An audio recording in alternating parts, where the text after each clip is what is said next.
भाकरी खात असताना विचारले असता ताटातील भाकरीवर थेट छत्रपती शिवाजी महाराजांचे चित्र डोळ्यासमोर ठेवून शिवरायांना मानवंदना देऊन त्यांचे चित्र भाकरीवर रेखाटले होते. त्याच धर्तीवर आषाढी एकादशीच्या निमित्ताने मुरबाडचे चित्रकार सचिन पोद्दार यांनी थेट टोपीवर पंढरीच्या विठोबाचे चित्र साकारले. शेकडो किलोमीटर अंतराहून वारकरी पंढरीला पायी जात आहेत.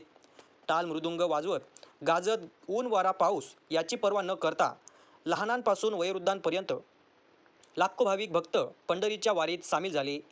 पंढरीच्या विठ्ठल रखुमाईचे दर्शन घेतले.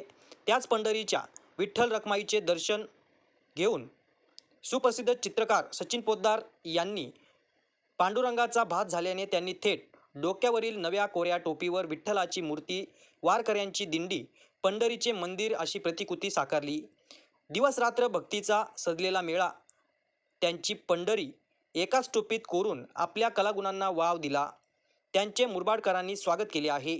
पुढच्या वर्षी संपूर्ण पंढरीची वारी पांडुरंग टोपीवर साकारून हजारो वारकऱ्यांना पंढरीची टोपी भक्तांना मोफत वाटप करण्याचा संकल्प आमदार किसनराव कथोरे विकास मंचच्या अध्यक्षा ज्योतिताई शेलार यांनी केला आहे.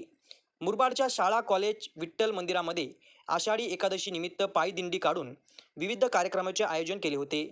हजारो मुरबाडकर पंढरीला पांडुरंगाच्या दर्शनी गेले आहेत.